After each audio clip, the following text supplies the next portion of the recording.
Suatu hari Tuan Sobo memanggil Arman. Ia mengajaknya pergi ke suatu tempat. Selama di dalam mobil, orang tua itu hanya duduk dan memandang ke depan. Sementara Arman duduk di bangku sopir. Beberapa kali Arman melihat ke kaca depan mobil, mengamati Tuan Sobo yang nampaknya hari ini berwajah muram. Ia mengenakan setelan yang bagus, seperti seorang pengusaha-pengusaha di ibu kota. Celananya dari kain katun yang lembut. Bahkan Arman menyadari hal yang jarang dilihat, di mana Tuan Baduro Sobo mengenakan arloji di pergelangan tangannya. "Niki awake dhewe ajeng tempundi, Tuan? Ini kita mau kemana, Tuan?" Tuan Baduro Sobo mengambil secari kertas, memberikannya kepada Arman. Di sana, dia melihat sebuah alamat di perumahan khusus tentara. Nampaknya Tuan Baduro Sobo ada urusan dengan para aparat. Maka berangkatlah mobil yang Arman kendarai menuju ke tempat itu. Sesampainya di sana, Arman cukup terkejut saat menyadari jika rumah yang tertulis di dalam alamat itu dimiliki oleh seseorang yang berpangkat tinggi. Hal ini terlihat dari bangunan rumah dinas mewah yang dijaga oleh beberapa pasukan. Anehnya, saat mereka melihat mobil Tuan Sobo mendekat, beberapa orang yang berjaga berlarian sebelum membuka pintu pagar dan memberikan hormat kepada mobil yang Arman kendarai. Di sini Arman menyadari sejauh mana pengaruh orang ini dengan orang-orang besar yang ada di negara ini. Apalagi jika mengingat tahun-tahun seperti ini, di mana kekuasaan tentara jauh lebih tinggi dibandingkan kekuasaan pejabat-pejabat negara yang lain. Arman pun memarkirkan mobil di sisi bagian rumah sebelah utara, di bawah rimbunnya pohon termbesi. Tepat setelah mobil sudah terparkir dengan anteng, Arman berjalan turun, kemudian membuka pintu mobil, memberikan kehormatan kepada Tuan Sobo yang kemudian berjalan turun. Arman bersiap kembali ke dalam mobil, tapi Tuan Baduro Sobo kemudian berkata kepadanya, "Kue melu aku, mergo ono sing bakal tak tuduhno nang awakmu. Kamu ikut denganku, karena ada yang mau aku tunjukkan kepadamu," kata Tuan Sobo dengan raut yang masih muram. Arman kemudian berjalan di belakang Tuan Sobo, menuju ke tangga di depan rumah. Rumah dinas ini begitu unik dari segi gaya desainnya. Nampaknya bangunan ini adalah bangunan bekas pejabat Belanda sewaktu masa penjajahan. Lantai utamanya harus melewati tangga yang dibuat dari goresan batu-batu kali yang sangat keras. Selain itu, semen dan kekokohan bangunannya benar-benar menunjukkan betapa dulu insinyur-insinyur Belanda memperhatikan keselamatan dan kenyamanan bagi para penghuninya. Terbukti, untuk masuk ke ruang utama, mereka harus menempuh jalan yang cukup memutar. Hal ini mungkin dilakukan untuk mempersulit musuh jika sewaktu-waktu ingin menyerang tempat ini. Tuan Sobo berjalan dengan langkah kaki yang begitu tenang. Tak sedikit dari para pasukan tentara negara yang berjaga memberikan hormat kepada beliau, sembari mengangguk, seolah-olah Tuan Baduro Sobo adalah komandan mereka. Arman tidak berkata apa-apa melihat semua kejadian ini. Ia hanya berpikir, sehebat apa Tuan Sobo sampai diperlakukan seperti ini. Dan lagi, hubungan apa yang terjalin antara Tuan Sobo dengan tuan rumah pemilik dari bangunan ini. Yang dipercaya oleh Arman pasti bukanlah orang yang biasa. Tak lama kemudian, seseorang yang nampaknya menjadi salah satu petinggi di tempat ini mendekati Tuan Sobo. Seorang pemuda dengan beberapa badge penghargaan yang menunjukkan kalau dia bukan pasukan biasa. Pemuda itu mengangguk kepada Tuan Sobo sebelum mencium tangannya seperti seorang anak kepada bapaknya. "Tuanku Baduro Sobo yang diperagungkan," kata pemuda itu menggunakan dialek bahasa Indonesia. Ia tidak menggunakan bahasa Jawa seperti saat Tuan Sobo berbicara dengan orang-orang lain pada umumnya. "Dekne ono nang kene. Dia ada di sini," kata Tuan Baduro Sobo yang langsung dijawab dengan anggukan. "Ada, Tuan," jawab pemuda itu, tegas. Mari saya antarkan jenengan ke tempat beliau. Beliau sudah menunggu Anda sejak subuh tadi. Siapapun pemuda itu bersikap sangat hormat kepada Tuan Sobo. Beliau bahkan berjalan di samping Tuan Sobo dan tidak mau membelakangi dirinya, karena Arman pernah mendengar langsung dari Mas Pardi kalau Tuan Sobo benci berjalan di belakang orang. Bahkan Pardi pernah mengatakan kalau dulu ada orang yang bersikap seperti itu. Kemudian dengan tenang Tuan Sobo berkata kepadanya, "Kue nek mulih, hati-hati ambek truk sing liwat yo. Mergo nek tak delok, umurmu wis rada dawa maneh. Kamu nanti kalau pulang, hati-hati dengan truk yang lewat ya. Karena jika kulihat, umurmu sepertinya sudah tidak panjang lagi." Dan seperti yang bisa diduga, orang itu tewas digilas truk ketika perjalanan pulang ke rumahnya. Setelah menempuh jalan yang tidak terlalu jauh dari area parkir, Arman melihat sebuah pintu kayu yang didesain dengan masih menggunakan style gaya kuno. Pintu itu seketika dibuka oleh pemuda ini dan mempersilahkan Tuan Sobo berjalan masuk. "Monggo, saya hanya bisa mengantar jenengan sampai di sini," katanya. Selepas mengatakan hal itu, pemuda itu sempat menghentikan langkah kaki Arman dengan menahan tubuhnya. Namun cepat-cepat Tuan Sobo berkata kepada pemuda itu, "Cah iki teko bareng aku. Dadi ojo wani-wani ndemok dekne. Ngerti kue? Anak ini datang bersama denganku. Jadi jangan berani-berani kamu menyentuhnya. Apa kau mengerti?" Pemuda itu langsung mengangguk dan meminta maaf, kemudian mempersilahkan Arman untuk ikut masuk. Di dalam ruangan yang benar-benar tertata dan terawat dengan rapi itu, berdiri seorang pria parubaya. Ia memiliki kumis rapi di bawah hidungnya. Tubuhnya tegap, dengan kaki yang jenjang, menggunakan rompi tentara lengkap, dengan menunjukkan wibawa jika orang yang ada di depan Arman ini bukanlah orang dengan jabatan yang rendah. Kulitnya kuning langsat, dengan aroma parfum bunga melati yang seketika tercium di hidung Arman. Begitu orang itu melihat Tuan Sobo berjalan masuk, cepat-cepat dia berusaha mencium tangan Tuan Badro Sobo. Tapi yang terjadi justru sebaliknya, karena Tuan Sobo tiba-tiba menggampar wajahnya di depan Arman, hingga pria parubaya itu tersungkur jatuh di atas lantai marmer. Tuan Sobo kemudian duduk di atas sofa bulu dan menatap pria itu dengan sorot mata yang tajam. Rasanya Arman belum pernah melihat Tuan Sobo yang biasanya begitu tenang bisa bersikap seperti ini. "Aku wis ngekei kue waktu, tapi rong ono siji utang pun sing mbok bayar. Dadi awakmu iki nganggep aku iki opo? Aku sudah memberimu banyak sekali waktu, tapi belum ada satu hutang pun yang kamu bayar kepadaku. Jadi kau anggap apa aku ini?" "Tuan," kata pria itu yang sekarang bersimpuh di depan Tuan Sobo, "tunggu sebentar lagi. Saya sudah mengatur semuanya. Kebun teh itu akan segera berpindah tangan dan menjadi milik Anda." "Kapan tepatnya itu terjadi?" jawab Tuan Sobo sembari menyeringai. 3 bulan lagi.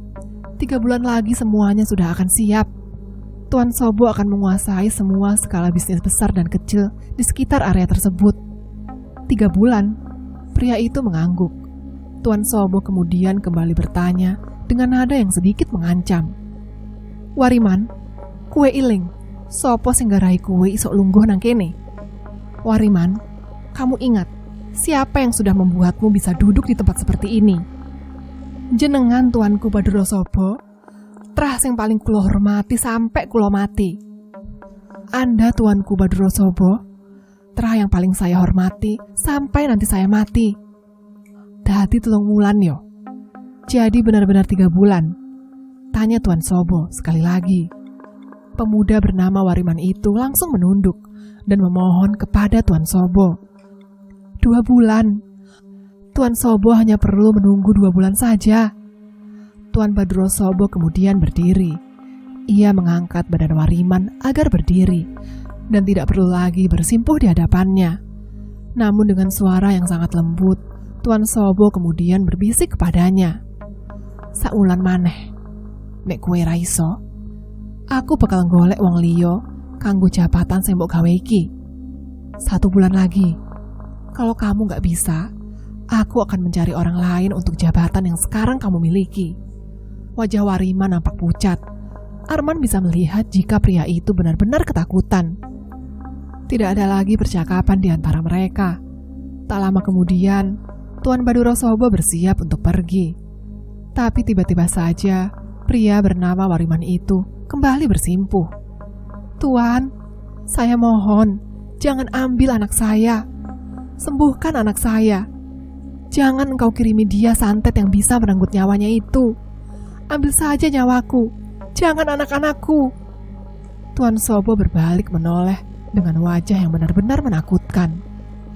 "Kue mikir apa toh? Kue mikir aku toh, sing ngirim santet yang anakmu.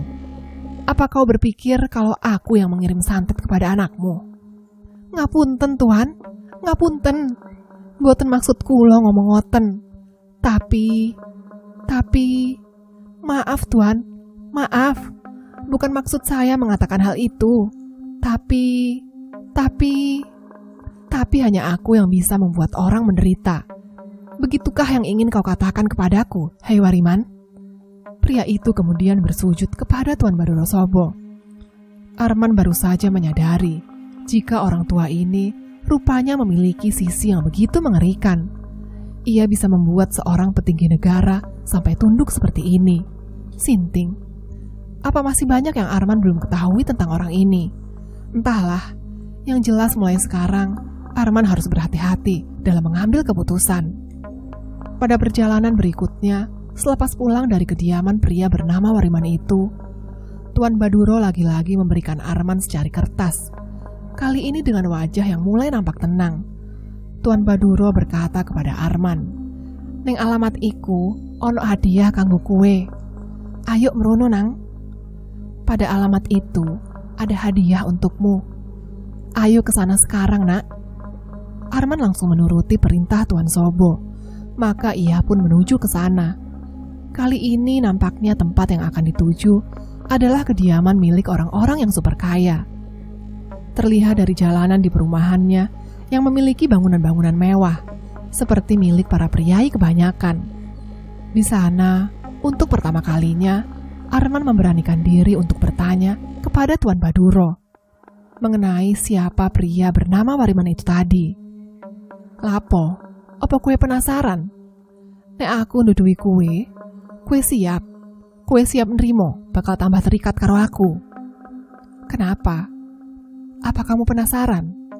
Jika aku memberitahumu, kamu siap harus menerima jika dirimu akan semakin terikat dengan diriku." Mendengar itu, rasa-rasanya Tuan Sobo seperti memperingatkan dirinya. Terdengar dari bagaimana intonasi suaranya yang sangat mengancam. Arman pun menoleh dan berkata jika dirinya hanya sekedar bertanya saja, tanpa ada maksud yang lain. Setelah mendengar itu, Tuan Sobo tidak lagi membahasnya.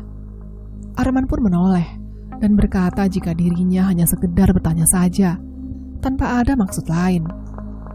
Orang tua ini benar-benar cerdas dan berhati-hati dalam setiap langkahnya, membuat Arman menjadi kebingungan bagaimana cara untuk mengelabuhinya. Rasa-rasanya, meski hanya secuil saja, orang ini seperti tidak memberikan kesempatan siapapun untuk mencari kelemahannya. Setelah menempuh jalan yang cukup jauh, Arman akhirnya sampai di depan sebuah rumah dengan gerbang mewah berwarna putih. Ada ukiran-ukiran khas pewayangan. Mobil yang Arman kendarai berhenti cukup lama di depan gerbang sebelum seorang satpam datang mendekat dan bertanya, "Ada urusan apa kalian datang ke sini?" Arman sejenak melirik melihat Tuan Sobo. Di sana Tuan Sobo kemudian berkata kepadanya, "Bilang kepada tuanmu, Baduro Sobo datang berkunjung." Satpam itu awalnya melihat Tuan Sobo dengan tatapan yang aneh. Ia seperti mengamati. Tapi melihat mobil yang dikendarai bukanlah mobil biasa. Apalagi zaman itu hanya orang-orang dengan kekayaan yang luar biasa yang mampu membelinya. Membuat satpam itu berlari masuk untuk menyampaikan kedatangan Tuan Sobo. Benar saja, tak berselang lama, satpam mendorong gerbang megah dan besar itu. Kemudian mempersilahkan Arman dan mobil yang ia kendarai berjalan masuk. Satpam itu juga menunjukkan di mana Arman bisa memarkirkan mobilnya. Sementara tuan rumah sudah menunggu mereka di paviliun belakang di dekat kolam. Mereka sedang duduk dan menunggu di sana. Arman mengangguk kepada satpam itu. Entah kenapa sorot matanya masih melihat ke tempat Tuan Sobo. Seperti ada ketertarikan orang itu dengan Tuan Sobo. Tapi entahlah, mungkin itu hanya perasaan Arman saja. Selepas mobil sudah terparkir, Arman menemani Tuan Sobo berjalan menuju ke tempat di mana tuan rumah sedang menunggu mereka. Di dalam hati Arman, ia penasaran, siapa sebenarnya orang yang ingin Tuan Sobo temui? Dan apa maksud dari hadiah yang sempat dia katakan tadi? Ketika dari kejauhan, terlihat sebuah paviliun yang dibuat dengan kerangka kayu jati kokoh. Arman bisa melihat dua orang dari kejauhan sedang duduk bersila membelakangi mereka. Tuan Sobo yang sebelumnya terlihat muram, kini tersenyum menyeringai. Lagi-lagi perubahan suasana hati orang ini tidak dapat ditebak, menambah rasa penasaran. Apa beda orang yang akan mereka temui tadi dengan tamu yang sebelumnya? Manakala ketika jarak mereka hanya terpaut beberapa langkah, barulah Arman menyadari dengan siapa mereka sedang bertemu satu sama lain.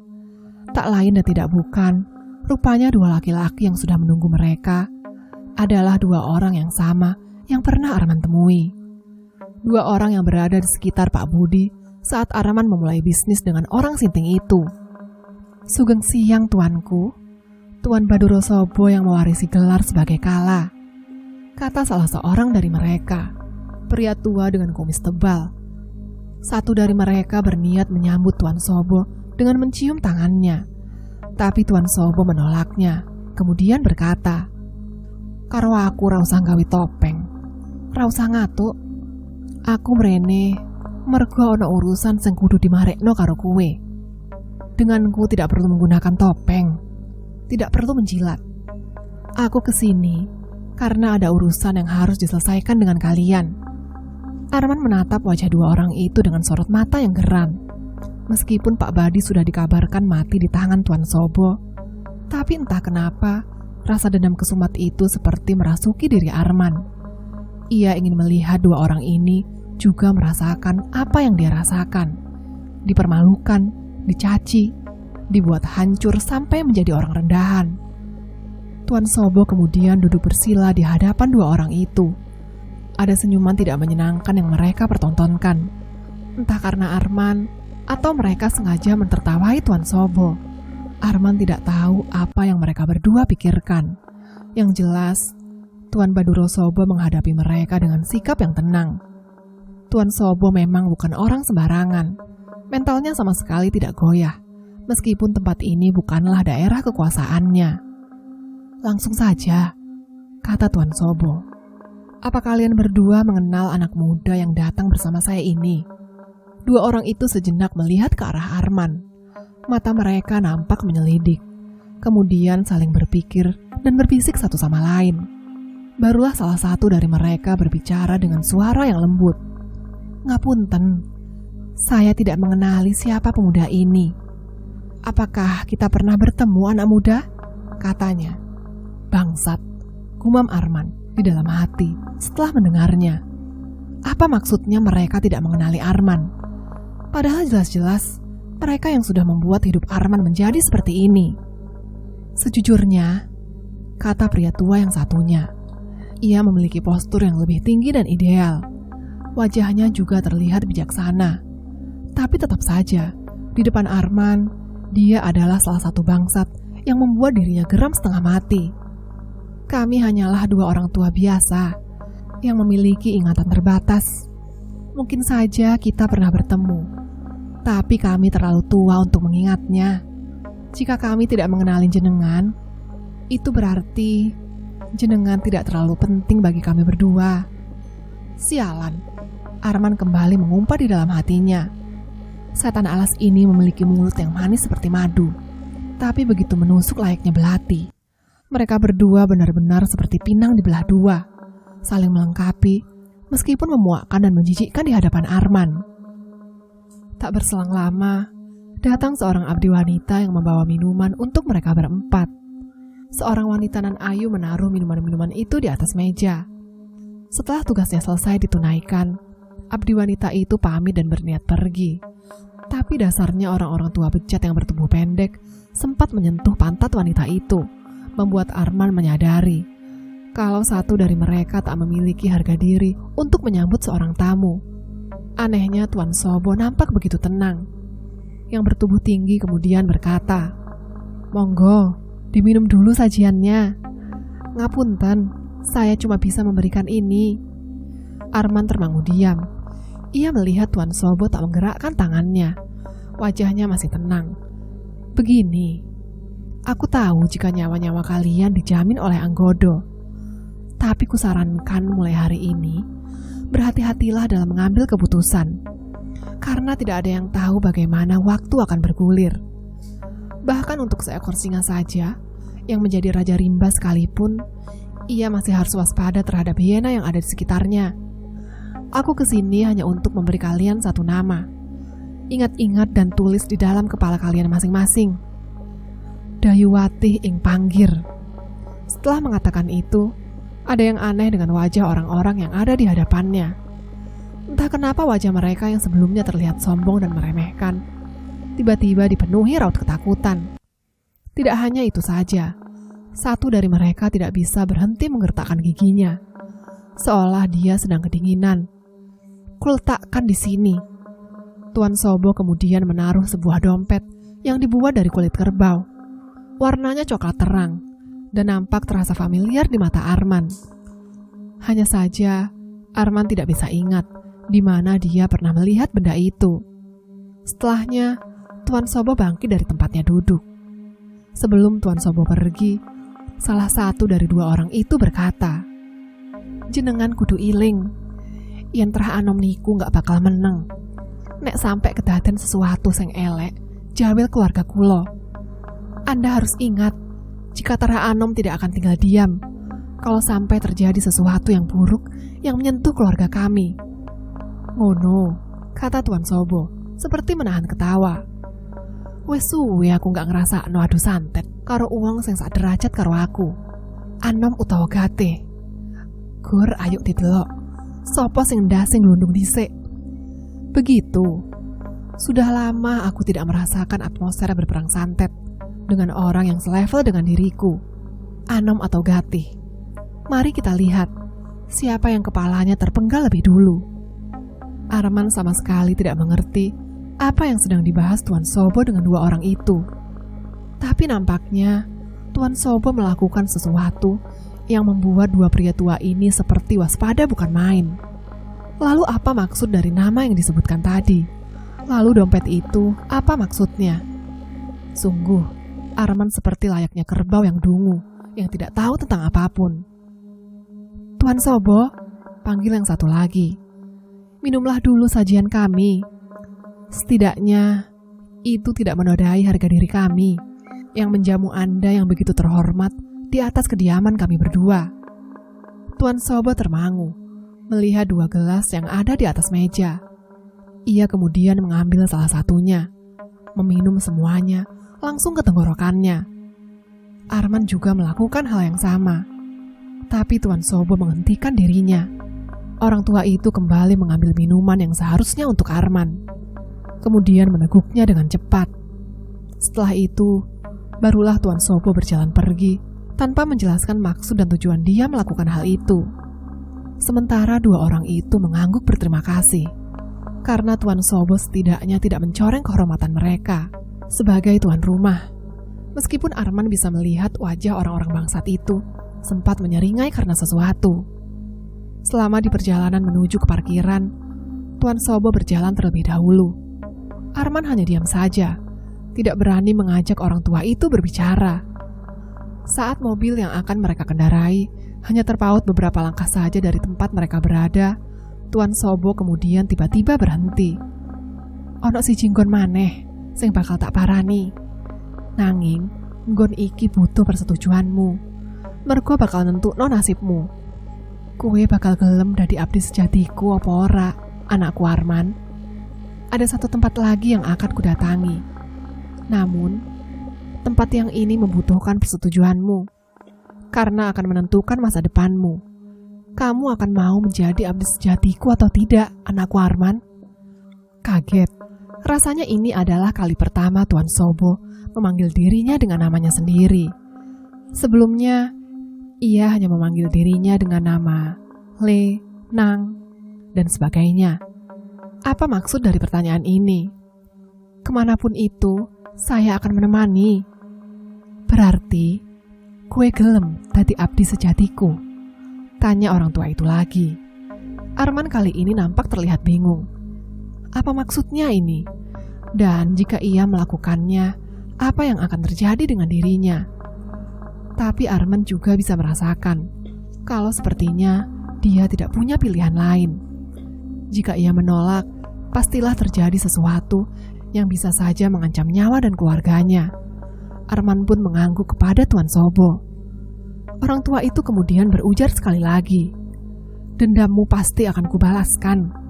Karena di dalam darah yang mengalir di keluarga Sobo, tidak ada janji yang boleh diingkari." Selepas Tuan Sobo mengatakan hal itu, entah kenapa sekujur tubuh Arman tiba-tiba saja merinding dengan sendirinya. Tuan Sobo kemudian membuang riak dari dalam tenggorokannya. Di sana, Arman menyaksikan segumpal darah keluar dari mulutnya. Arman sempat terkejut dan bertanya, apa yang sedang terjadi dengan tubuhnya? Apakah Tuan Sobo dalam kondisi yang tidak sehat? Tapi Tuan Sobo kemudian menjelaskan agar Arman tidak perlu khawatir. Awakku iki ra bakal iso dipateni karo racun paling mematikan sekalipun. Cah cilik loro iku kudune ya roh sapa iku aku. Iku ngono berarti cah loro kuwi wis wani nantang aku sebagai songkor. Tuan Sobo kemudian tertawa begitu keras.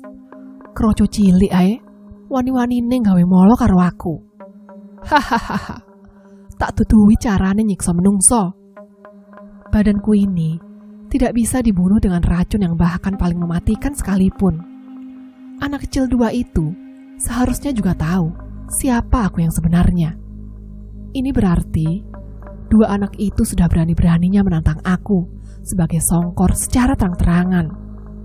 Kroco kecil saja berani-beraninya membuat masalah denganku. Hahaha.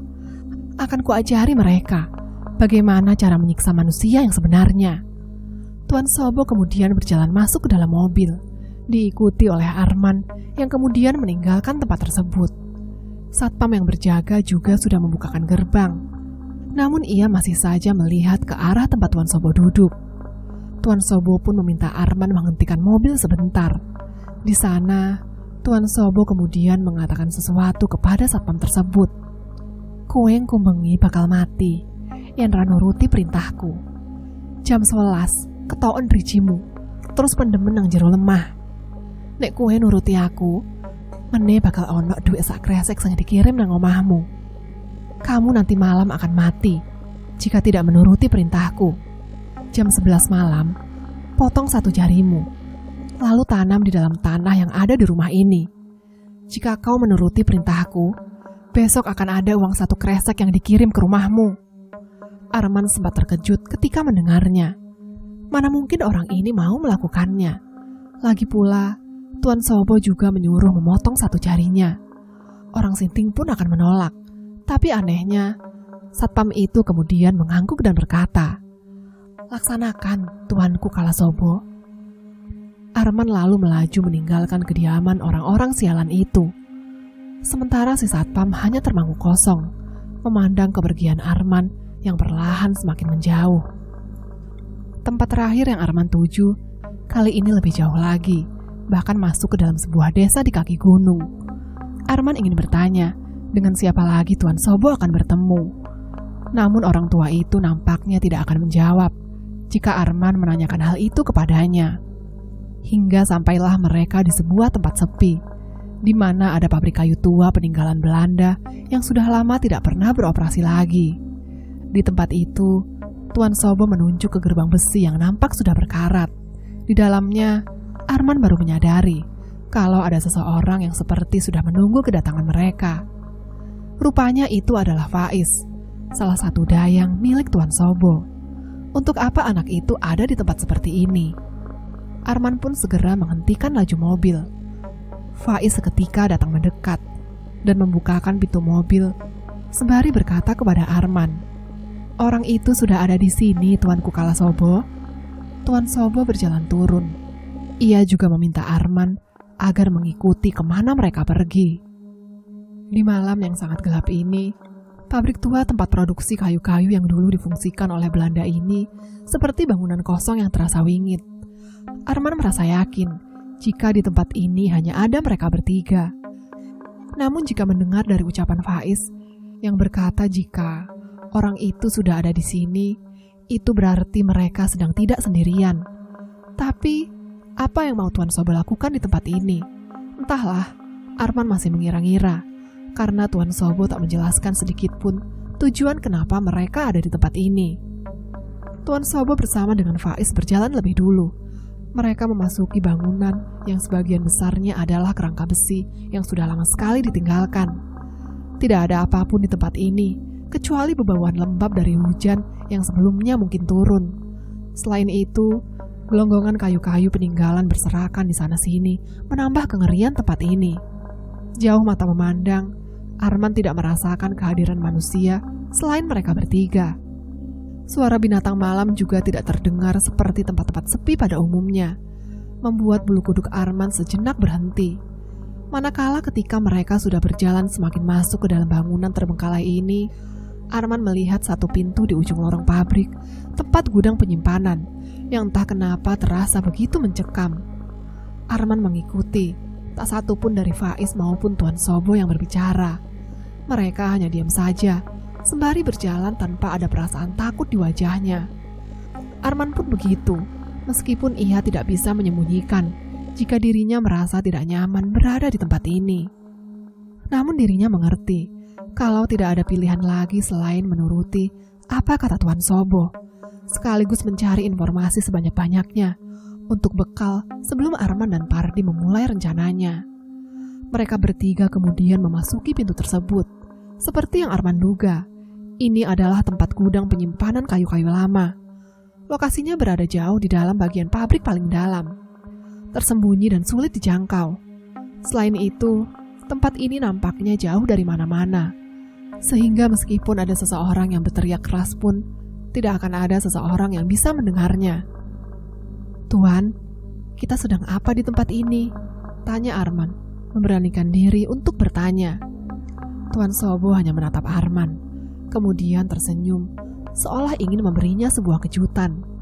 Faiz yang berjalan di samping Tuan Sobo, kemudian mempersilahkan Tuan Sobo memasuki pintu lain, yang mana di dalamnya ada sebuah ruangan yang terasa lembab dan mencekam. Arman awalnya sempat terdiam sejenak, memperhatikan bagian dalam ruangan itu yang terlihat begitu gelap. Meskipun Arman tidak mempelajari kebatinan seperti Pardi, tapi dia merasakan sesuatu yang menakutkan ada di dalam sana. "Kenapa, Le? Ayo masuk, hadiahmu ada di sana," kata Tuan Sobo, dengan nada suara yang mengintimidasi. Arman pun terpaksa ikut berjalan masuk. Ia bisa mendengar seperti desing suara rantai yang berdenting dari dalam sana. Selain itu, entah dari mana, terdengar suara air menetes, menambah kengerian dari tempat tersebut. Tidak berselang lama, Arman bisa merasakan jika tempat ini dipenuhi oleh kegelapan yang nyaris absolut. Tapi Faiz segera bergegas. Rupanya, dia sudah menyiapkan sebuah obor di bagian sisi ruangan dan segera menyalakannya dengan korek api yang sudah dia bawa sebelumnya. "Monggo," kata Faiz, memberikan satu obor kepada Arman. Ia kemudian menyalakan benda itu, membuat Arman bisa melihat tumpukan besi-besi tua berkarat yang sudah ditinggalkan bersama gelonggongan kayu-kayu tua yang mulai dimakan usia. Arman pun menemani Faiz berjalan mendampingi Tuan Sobo. Saat langkah kaki mereka terhenti, sewaktu melihat sebuah kursi tua tergeletak begitu saja di dalam sana, dengan darah yang menggenang di atas lantai ubin yang keras. Arman seketika tercengang. Ia merasakan firasat yang teramat buruk di tempat ini. "Di sini, Tuan. Dia ada di sini."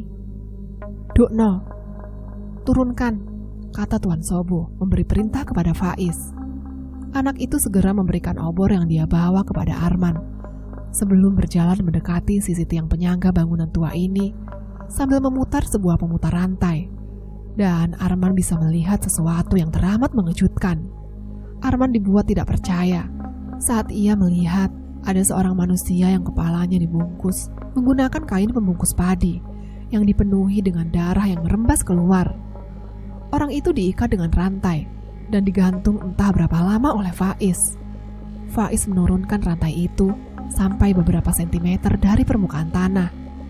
Kemudian membiarkan siapapun orang yang ada di balik kain itu tergantung begitu saja. Tubuhnya menggeliat lemah, menunjukkan kalau tenaganya pasti sudah terkuras habis. Entah dia dipukuli atau disiksa. Tapi, untuk apa Tuan Sobo melakukan ini? Dan maksud dari hadiah itu, apakah ini hadiah untuknya? Arman tiba-tiba terngiang apa yang dikatakan oleh Pardi sebelum meninggalkan malam itu. Selepas dia menceritakan apa saja yang pernah dia lakukan dengan Tuan Sobo. Pekerjaan-pekerjaan iblis yang di luar nalar manusia. Ada satu kalimat yang Pardi katakan tentang ojo sampai percaya lambene Sobo. Merga wong iku dipenuhi oleh dusta. Jangan pernah percaya dengan mulut Tuan Sobo, karena orang itu dipenuhi oleh kebohongan. Faiz kemudian datang kembali sebelum mengangkat kursi itu dan membiarkan Tuan Sobo duduk di atasnya. Ia duduk di atas genangan darah yang sebentar lagi mungkin mengering. Apakah itu berarti genangan darah ini milik orang yang ada di balik penutup kain itu? Iki hadiahmu, Nak. Hadiah sing ra bakal mbok eruhi. Nek gak aku sing ngomong karo kowe. Ini adalah hadiahmu, Nak. Hadiah yang tidak akan pernah kamu ketahui jika aku tidak berbicara denganmu. Arman semakin bingung. Apa maksud orang tua ini? Hadiah apa yang seperti ini? Sinting. Lalu, maksud dari jika dia tidak mengatakan ini, Arman tidak akan pernah tahu apa maksud sebenarnya. Tuan Sobo kemudian berkata kepada Faiz, "Buka tutup ndasi cahiki, ben anakku Arman eroh. Rahasia opo sing ket biyen ditutupi. Buka penutup kepala anak ini, biar anakku Arman bisa tahu rahasia apa yang selama ini menyelimutinya." Faiz pun membuka penutup kepala orang malang itu. Tubuhnya nampaknya semakin melemah. Ketika Faiz menarik kain itu, sontak Arman bisa melihat dengan jelas wajah dari orang malang tersebut. Tapi alangkah terkejutnya Arman saat tahu siapa identitas orang ini yang rupanya ia kenali betul. Tak lain orang ini menjawab kebingungan Arman dengan dompet kulit kerbau yang Tuan Sobo tadi siang tunjukkan kepada dua orang bangsat itu. Yono, tangan kanan saat Arman mendirikan perusahaan sebelum hancur dan menghilang begitu saja. Untuk apa Yono ada di sini? Untuk apa Tuan Sobo harus menyiksa dirinya? Untuk apa? Arman nampak sangat bingung. Apalagi kondisi wajah Yono seperti orang yang sudah sekarat karena dihantam berkali-kali. Arman pun menatap Tuan Sobo dengan wajah kebingungan sebelum orang tua itu mengatakannya, "Wong iki ngono sing selama iki dadi parasit yang uripmu. Wong iki sing garai kowe kehilangan perusahaanmu. Wong iki sing dadi benalu. Terus garai kowe kehilangan siji nggal siji sumber kebahagiaanmu. Bahkan anak sing ana nggo kandungane bojomu, iku ngono anake wong iki. Aku nuduhno awakmu, sapa musuhmu sing sebenere. Dadi saiki tak peringatke kowe le, Arman anakku. Orang ini adalah orang yang selama ini menjadi parasit di dalam hidupmu. Orang ini yang membuatmu kehilangan perusahaanmu. Orang ini yang menjadi benalu selama ini, hingga membuatmu kehilangan satu persatu sumber kebahagiaanmu. Bahkan anak yang ada di dalam kandungan istrimu tidak lain adalah anak orang ini. Aku menunjukkanmu siapa musuhmu yang sebenarnya. Jadi sekarang sudah kuperingatkan kepadamu, kalau kamu Arman, anakku, ojo sekali-kali mikir kanggo ngianati aku karo dulurmu. Mergo aku iso roh apa sing gak mbok rohi. Jangan pernah sekali-kali berpikir untuk mengkhianati aku dengan saudaramu. Benar begitu kan, Pardi abdiku? Dari sebuah lorong yang gelap, Pardi berjalan keluar, menatap Arman dengan sorot mata yang menghibah. "Nggih tuanku Kalasobo, sing paling kula agungken." "Iya tuanku Kalasobo, yang paling saya agungkan." Di dalam sebuah ruangan yang terasa pengap, Arman sedang berada dalam posisi tergantung di atas sebuah tiang panjang. Ia tidak tahu di mana dirinya saat ini sedang berada. Yang dia rasakan hanyalah aroma pesing dan anyir dari darah yang tercium dari segala penjuru yang ada di dalam ruangan ini. Seluruh tubuh Arman terasa ngilu dengan beban luka yang terasa begitu menyakitkan. Tak hanya itu saja, bahkan pada bagian kedua kaki dan tangannya terasa mati rasa. Arman benar-benar bingung. Kenapa dia harus mendapatkan nasib yang sesial ini? Semua ini dimulai pada malam saat dia tahu tentang kebenaran kisah hidupnya. Sewaktu melihat Yono yang terjebak dalam kondisi mengenaskan, Arman mendengar semua kebenaran ini dari penuturan Tuan Sobo yang menceritakan semuanya. Kebenaran atau kebohongan, tapi penjelasan yang keluar dari mulut Tuan Sobo saat itu berhasil mengguncang mental Arman sampai berada di titik paling rendah. Arman bahkan tidak bisa berkata apa-apa lagi kepada Yono yang saat ini tergantung di hadapannya. Arman hanya bisa diam bagi sebuah patung yang selama ini Tuan Sobo ciptakan dengan kedua tangan dan ke-10 jarinya. Sekujur tubuhnya seperti tidak mau merespon apapun lagi. Bahkan bibirnya terasa keluh untuk menanyakan apakah semua itu benar. Apakah selama ini Yono sudah mengkhianati dirinya? Apakah semua kejadian buruk yang selama ini menimpa keluarga Arman dikarenakan campur tangan Yono? Dan yang paling menyakitkan dari semua ini, dan yang rasanya sukar untuk bisa dipercaya adalah, apa benar jika anak yang ada di dalam kandungan istrinya itu bukanlah darah daging Arman, melainkan tak lebih dari darah daging Yono yang selama ini bermain-main di belakangnya? Jika memang itu semua benar, bukankah seharusnya Yono layak mendapatkan siksaan yang jauh lebih pedih dari ini? Bahkan jika seluruh kejahatan Yono dibalas dengan kehancuran setiap jengkal tubuhnya, rasanya itu masih belumlah cukup untuk membasuh luka dan kesakitan yang saat ini bersemayam di dalam hati Arman. Si bangsat ini pantas ditenggelamkan pada bara api yang ada di dalam neraka paling jahanam. Celang, celang, terdengar suara logam yang dilemparkan ke atas lantai. Arman menoleh, lalu melihat sebuah parang yang berada tidak jauh dari tempatnya saat ini berdiri. Tuan Sobo rupanya sedang menunjukkan kepada Arman sebuah pelajaran tentang bagaimana cara menanggapi sebuah amarah yang saat ini sedang bersemayam dan membara di dalam hatinya. Anakku, obat kanggo mendem loro iku ngono dendam. Gak kabeh uwong iso njogo dendame munggah, nggo wilung sing ireng. Saiki, sebagai uwong sing peduli karo kuwi, kendang, cipoken nyawa cah kuwi nang ngarepku. Engko kuwi bakal eroh maksud wejanganku. Anakku, obat untuk memendam rasa sakit adalah dendam. Dan tidak semua orang bisa menjaga dendamnya ke tahap yang paling gelap. Maka, sebagai orang yang peduli kepadamu, cepat ambil nyawa anak itu di hadapanku. Nanti kau akan mengerti maksud dari saranku ini. Setelah Tuan Sobo mengatakan hal itu, Arman melihat ke arah Yono. Tanpa dirinya sadari, Arman kemudian memungut parang yang ada di bawah kakinya. Ia kemudian berjalan tertatih-tatih mendekat ke tempat Yono, yang sekujur tubuhnya masih dililit dengan sebuah rantai yang terus bergelincing setiap kali Yono berusaha untuk melepaskan dirinya. Wajah Yono sudah babak belur, dengan darah yang terus mengalir keluar dari dalam ubun-ubun yang ada di kepalanya.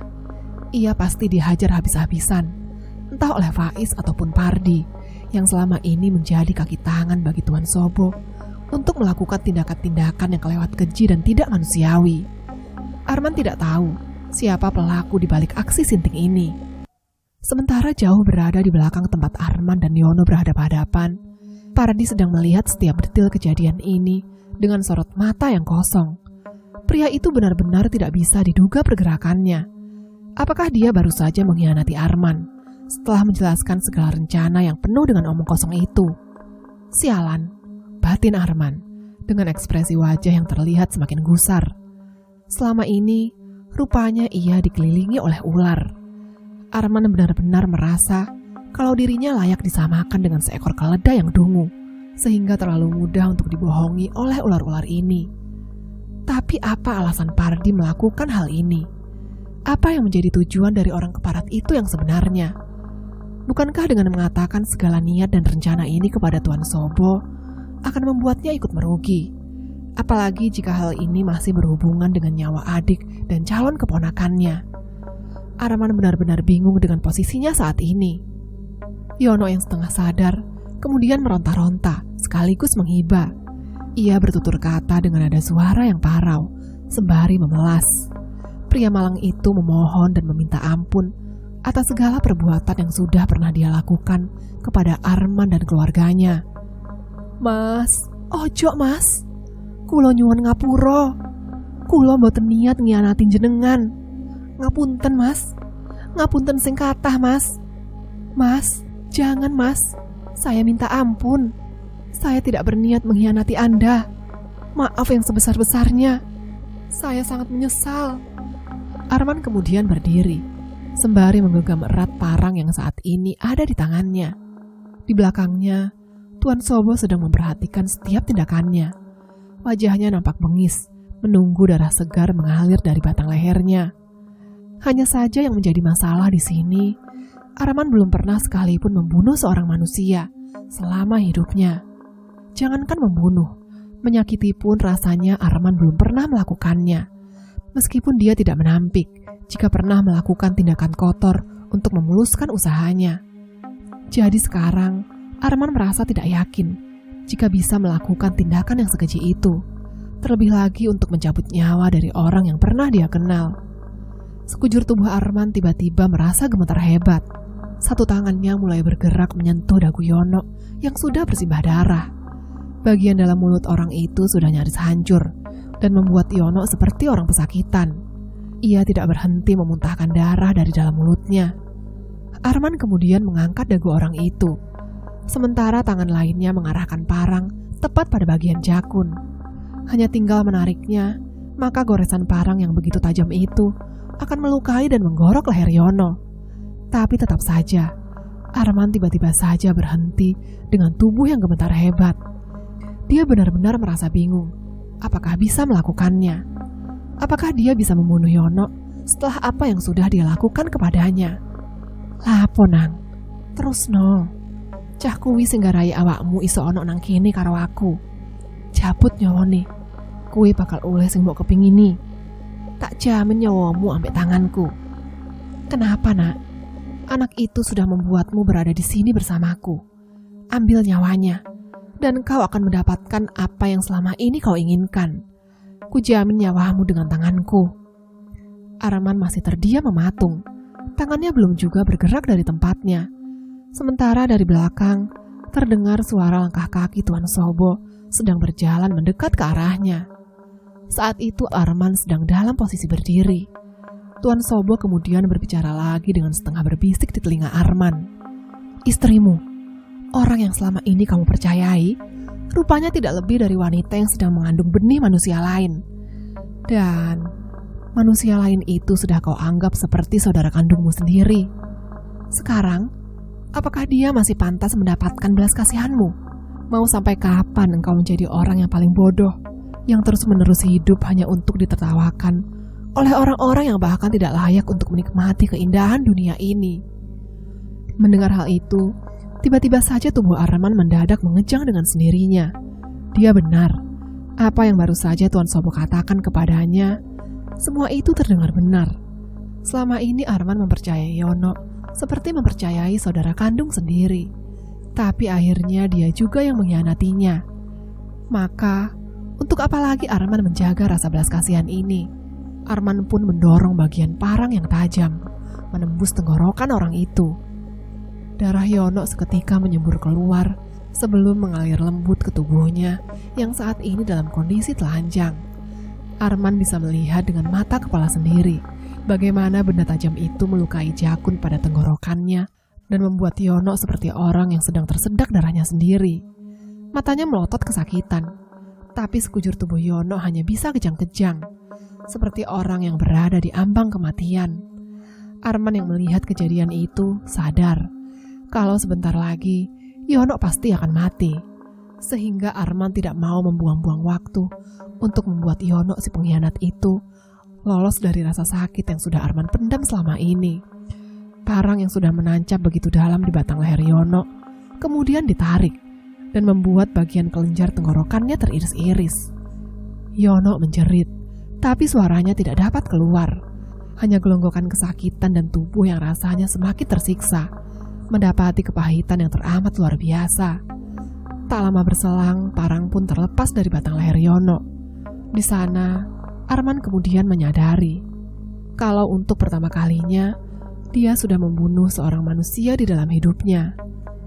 Arman melihat ke tempat Tuan Sobo saat ini sedang berdiri. Ada senyuman pada bibir orang tua itu. Entah apa yang saat ini ada dalam pikirannya. Tapi Tuan Sobo kemudian berjalan mendekati jasad Yono yang masih tergantung dalam kondisi mati. Ia kemudian menyentuh lembut bagian-bagian pada tubuhnya, memeriksa dengan kedua tangannya. Tuan Sobo kemudian melihat luka menganga yang ada pada leher itu, sebelum berkata kepada Arman yang saat ini berdiri menatapnya. Nyaris saja, sedikit goresan lagi, kepala orang ini pasti sudah menggelinding di atas tanah. Tuan Sobo kemudian menoleh melihat Arman dengan senyuman yang terlihat janggal. Gon jasad iki yo, cah iki seapik kanggo dadi penganten Kanjeng Putri. Bawa jasad orang ini ya nanti. Anak ini masih bagus untuk menjadi pengantin Kanjeng Putri. Setelah mengatakan hal itu, baik Pardi dan Faiz segera melakukannya. Tuan Sobo kemudian mendekati Arman sebelum ia berujar kepadanya. Wis wayahe nuduh nonang kuwe. Alasan kene opo aku nulung kon. Sudah waktunya aku memberitahumu alasan kenapa aku mau menolongmu. Setelah mengatakan hal itu, tiba-tiba saja ada yang seperti memukul bagian tengkuk belakang dan membuat Arman tidak sadarkan diri karena mendadak pemandangan yang ada di hadapannya perlahan menggelap. Saat Arman kemudian sadar, dia tidak bisa melihat dengan jelas di mana dan tempat apa sebenarnya ini. Udara di sini terasa begitu dingin dan sekujur tubuh Arman menggigil tidak karuan. Tak berselang lama, terdengar suara Tuan Sobo yang berbicara dengan dirinya. Kanggo gawe awakmu ben iso jalanke ritual sing ono nang keluargaku, aku kudu gawe awakmu kuat kebatinane. Mergo gak sembarang uwong sing iso nglakoni iki. Aku ora tau salah milih uwong. Untuk membuat kamu agar bisa menjalankan ritual turun-temurun yang ada di keluargaku, aku harus membuat dirimu lebih kuat kebatinannya. Karena tidak sembarang orang bisa melakukan hal ini. Aku memilihmu karena selama ini aku tidak pernah salah dalam memilih orang. Kain yang selama ini menutupi mata Arman akhirnya dibuka oleh Tuan Sobo. Arman pun baru saja menyadari jika dirinya sedang digantung di atas tiang pancang yang ada di dalam sebuah ruangan dalam kondisi telanjang bulat. Ia sama sekali tidak mengerti kenapa Tuan Sobo memperlakukannya sampai seperti ini. Padahal dia sudah melakukan apa yang beliau perintahkan kepadanya, yaitu menghabisi nyawa Yono di hadapannya. Tapi kenapa orang tua itu seperti belum puas untuk membuat Arman jauh lebih menderita lagi? Di hadapannya saat ini, Arman sedang melihat sebuah ranjang mewah dengan matras yang dibuat dari bulu binatang.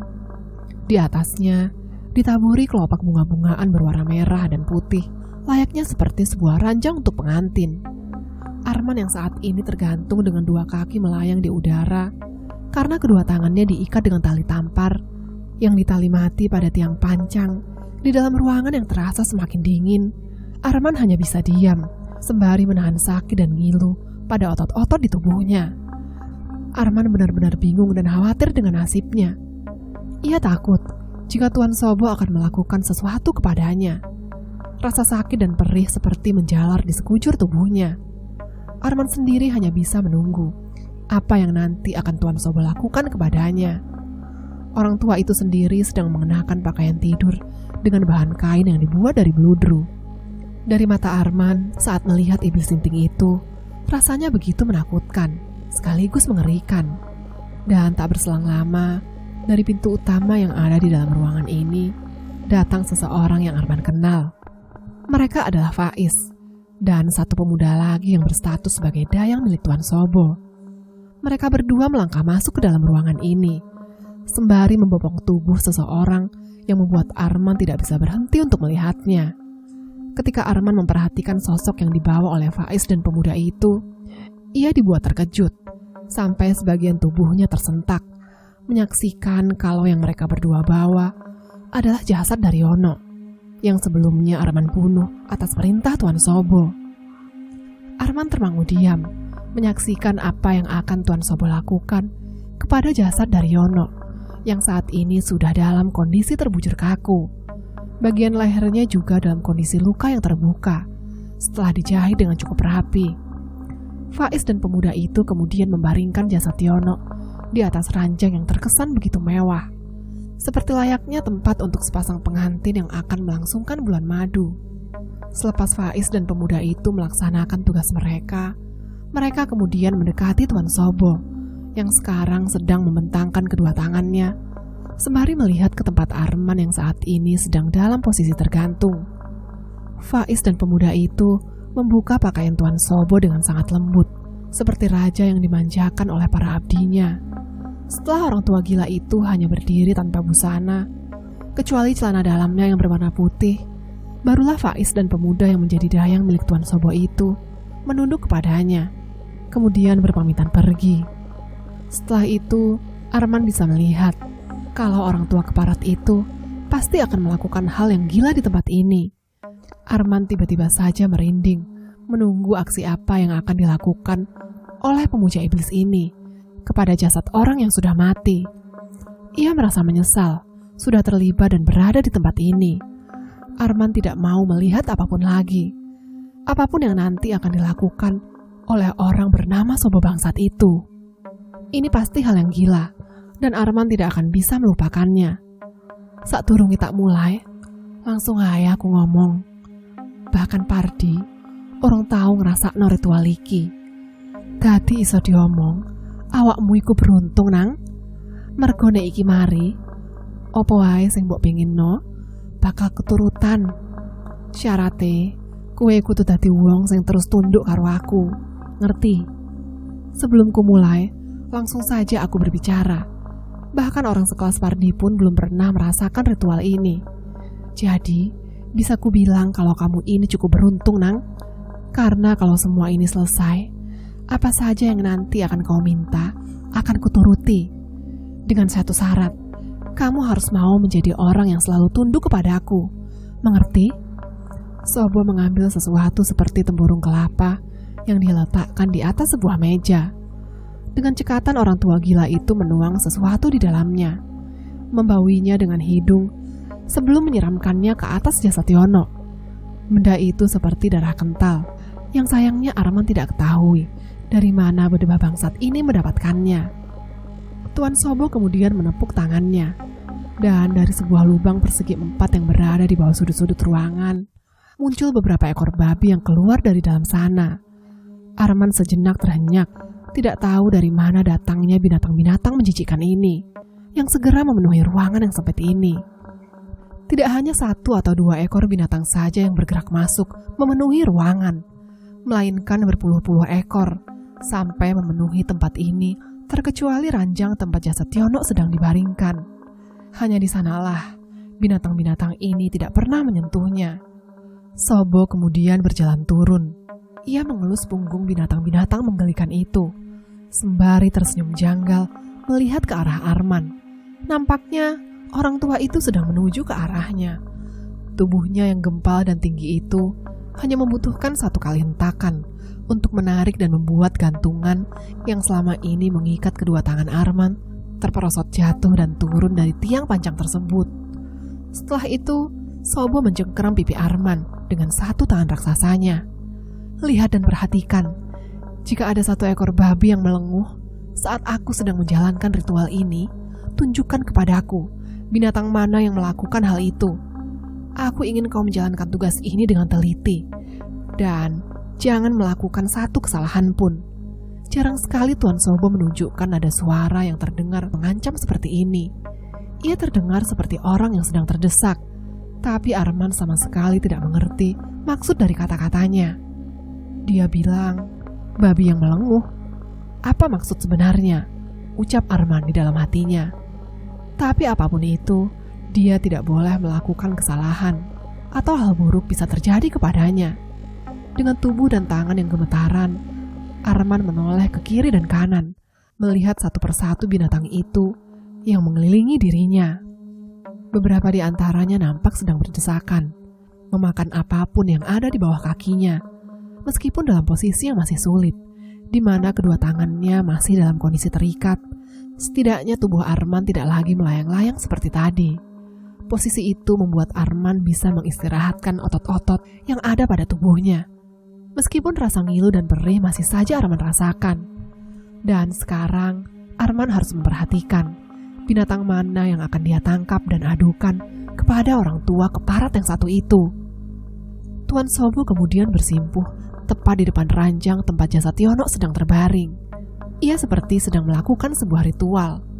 Arman sendiri masih dikelilingi binatang-binatang ini yang berjejalan berdesak-desakan. Semua binatang ini bergerak terus-menerus. Aroma pesing, amis dan kotoran campur baur menjadi satu di tempat ini. Selama waktu yang Arman bahkan tidak ketahui itu, tiba-tiba tubuhnya merasakan sesuatu yang teramat tidak menyenangkan. Tuan Sobo sudah berdiri dari tempatnya bersimpuh. Ia kemudian melepas celana dalam yang dia kenakan, menunjukkan tubuhnya yang bidang namun telanjang buta. Tak berselang lama, ada satu kejanggalan yang membuat Arman bisa menyadarinya. Tiba-tiba saja, tanpa ada satu hal yang jelas, Arman terhenyak dari tempatnya saat ia sedang berdiri, di mana dia melihat jasad Yono yang seharusnya tetap terbaring di atas ranjang itu, tiba-tiba sudah dalam posisi duduk, melihat ke arah Tuan Sobo yang berdiri di tepiannya. Tidak hanya itu saja, Arman tidak bisa berkata apa-apa lagi. Sewaktu menyaksikan bola mata berwarna pucat itu melambai-lambaikan tangannya ke arah Tuan Sobo, seperti sedang memanggil-manggil. Bagaimana orang yang sudah mati bisa melakukan hal ini?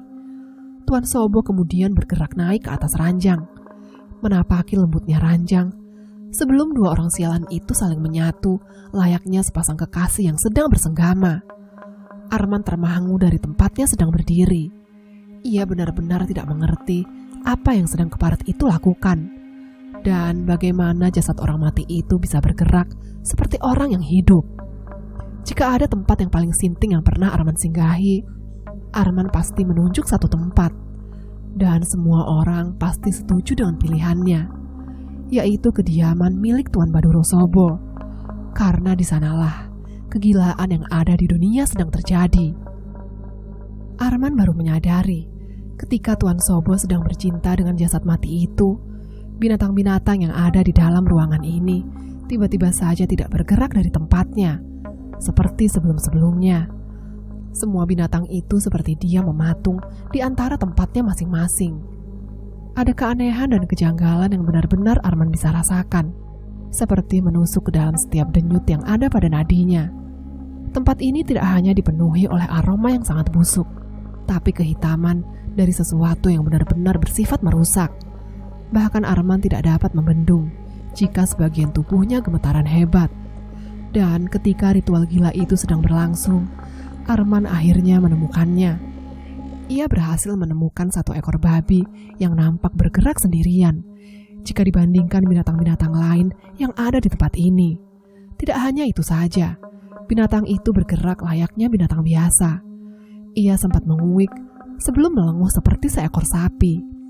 Seketika Arman menyusuri lantai tanah dan berjalan di antara binatang-binatang itu yang saling berjejalan satu sama lain.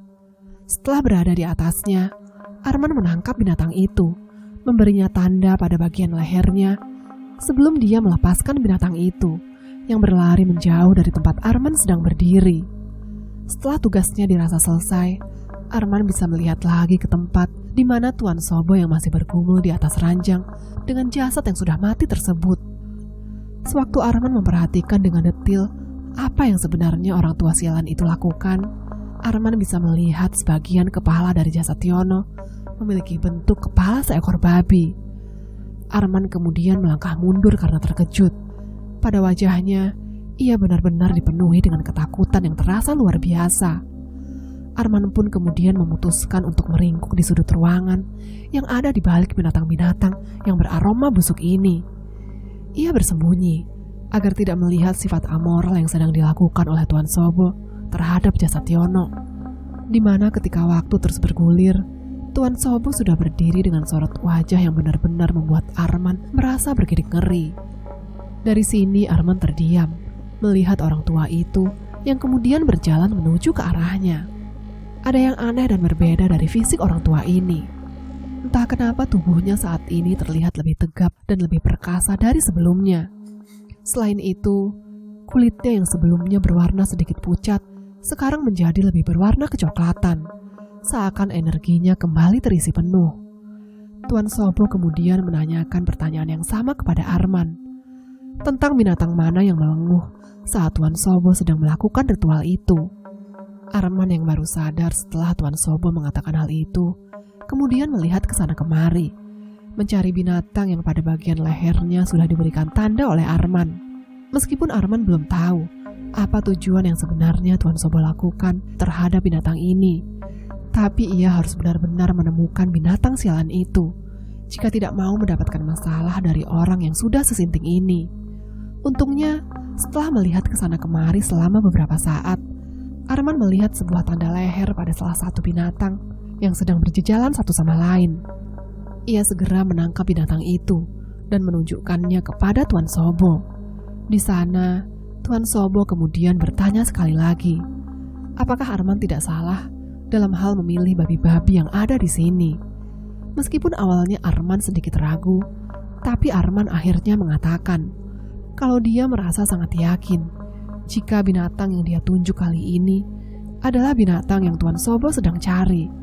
Setelahnya dari pintu utama, Faiz berjalan masuk. Tuan Sobo kemudian memberikan perintah agar mengambil binatang yang ada di tangan Arman, sedangkan jasad Yono yang ada di atas ranjang, agar Faiz yang meletakkannya di tempat Tuan Sobo biasa bekerja dan menghabiskan waktu. Di sini Arman termangu diam.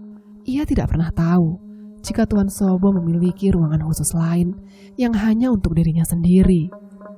Setelah mengatakan semua itu, Tuan Sobo kemudian berkata kepada Arman, "Kabeh dimulai tekan kini, Le. Semuanya dimulai dari titik ini." Tuan Sobo kemudian membawa Arman pergi ke bagian gedung yang lain, tentu saja dengan menutup kedua matanya sekali lagi.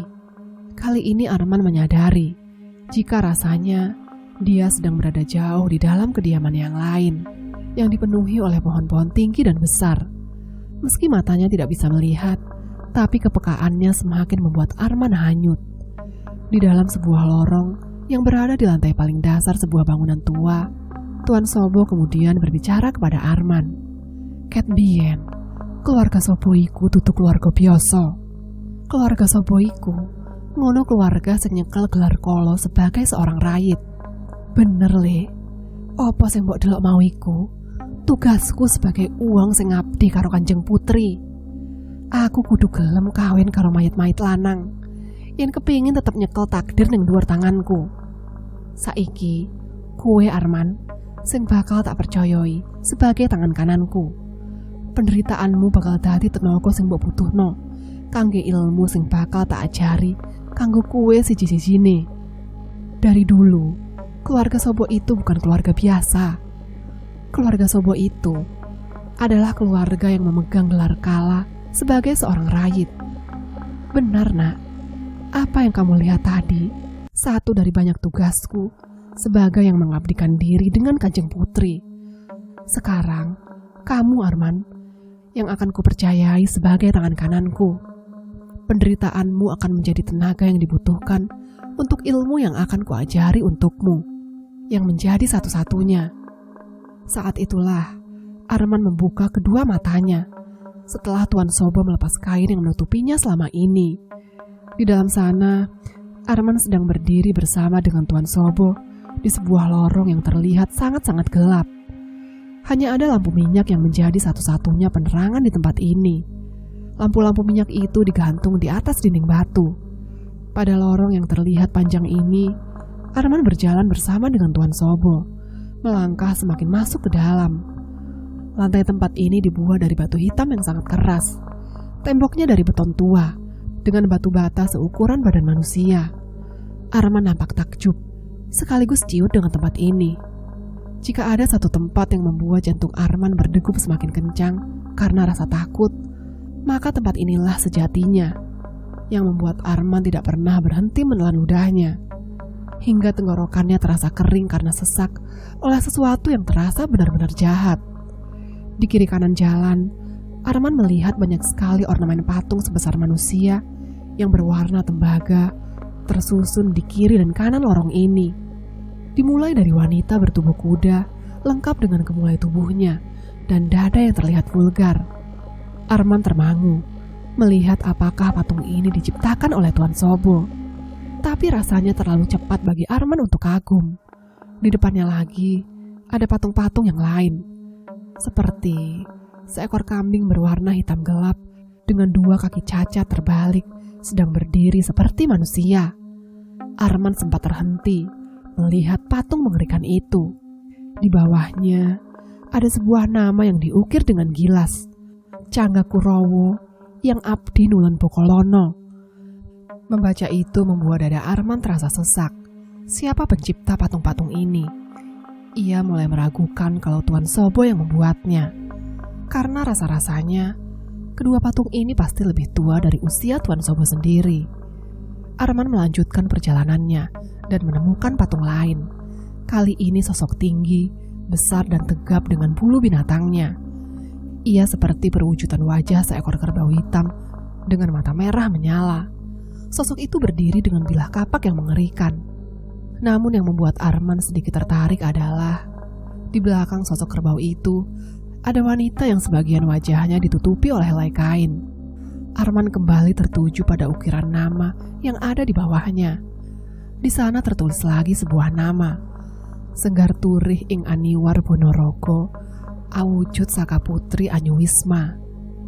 Arman kali ini termangu mematung di depan bentuk ganjil itu, dan entah kenapa seperti ada yang sedang membisik di telinganya untuk menyentuh patung-patung itu dengan tangannya.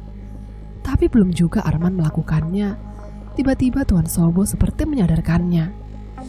"Ojo mbok demuk patung iku, nek kue ra kepengin umurmu endek. Jangan sampai kau sentuh patung itu jika kau tidak mau berumur pendek." Arman mengusap peluh keringat di keningnya, kemudian melanjutkan perjalanan. Rupanya di depan masih banyak sekali wujud patung-patung lain yang tidak kalah ganjil dengan patung-patung yang sebelumnya seperti harimau dan seorang pria yang sedang duduk di atasnya, atau wujud 3 kepala dengan sekujur tubuh dari tengkorak manusia. Ada pula yang menunjukkan wujud ular, namun memiliki rongga seperti naga, bahkan barong, ciluluk, dan makhluk-makhluk yang sering kali dia temui saat pergi ke Pulau Bali juga ada di lorong yang panjang ini. Bahkan sosok anak kecil dengan bulu lebat seperti orang utan juga ada. Tapi dari kesemuanya, entah kenapa Arman merasakan perasaan yang tidak nyaman dengan patung-patung ini. Sampai langkah kaki Arman berhenti pada satu patung yang terasa familiar di hadapannya. Itu adalah wujud dari patung yang selama ini hidup bersama dengan Tuan Sobo. Rupa seorang wanita yang tidak menggunakan selai benang pun untuk menutupi tubuhnya. Namun kejanggalan pada sosok patung itu adalah ia memiliki kepala seekor babi. Kanjeng Putri Dewi Ayu Sendageni. Begitulah yang terukir pada nama panggung di bawah kaki patung.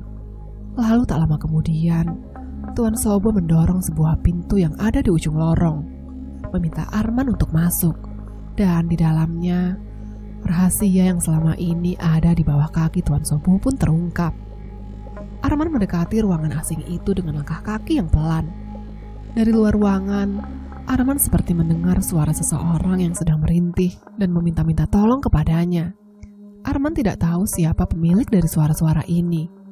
Hanya saja, mendengar nadanya yang terdengar pilu sudah cukup membuat Arman merasa gentar dan gemetar.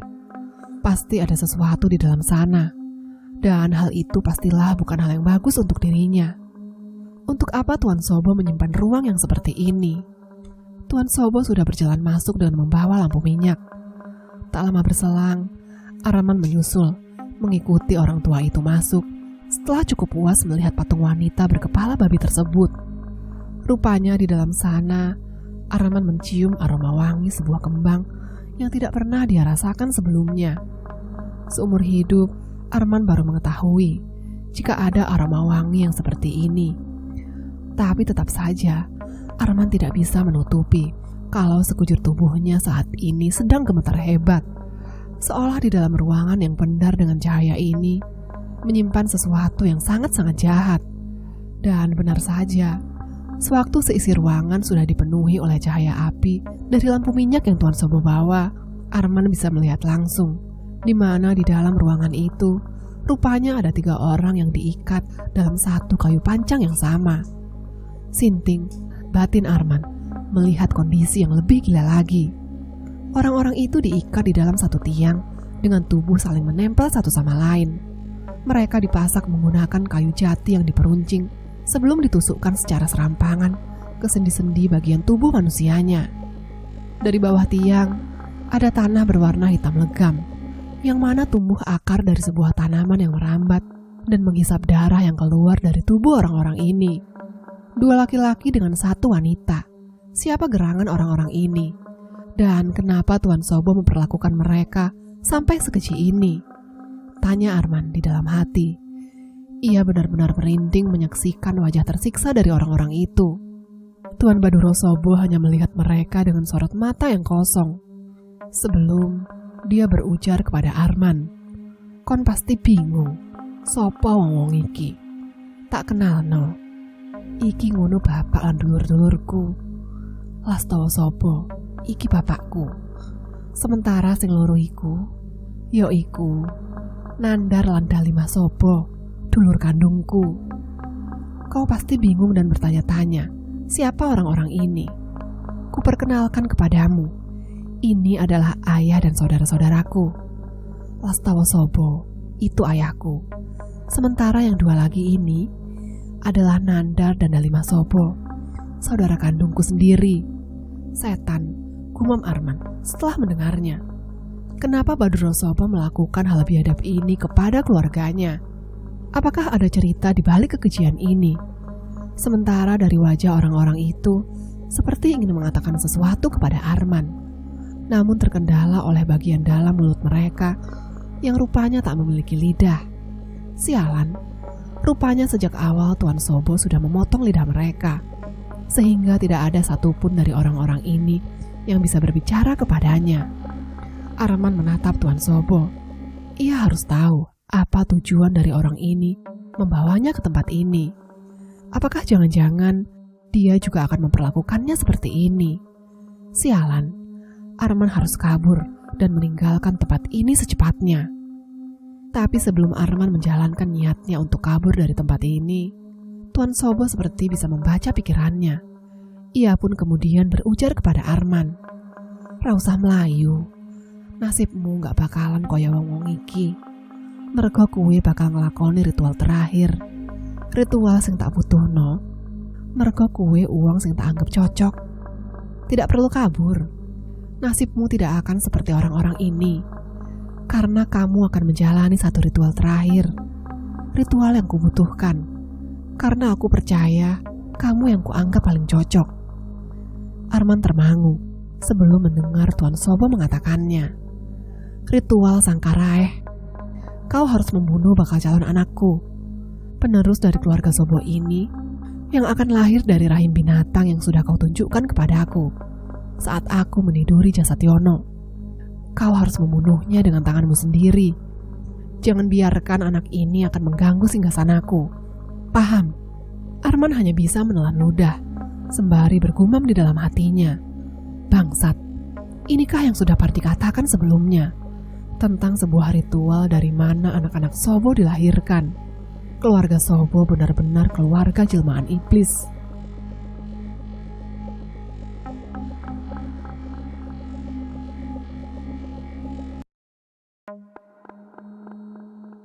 Jangan lupa like, subscribe, and comment.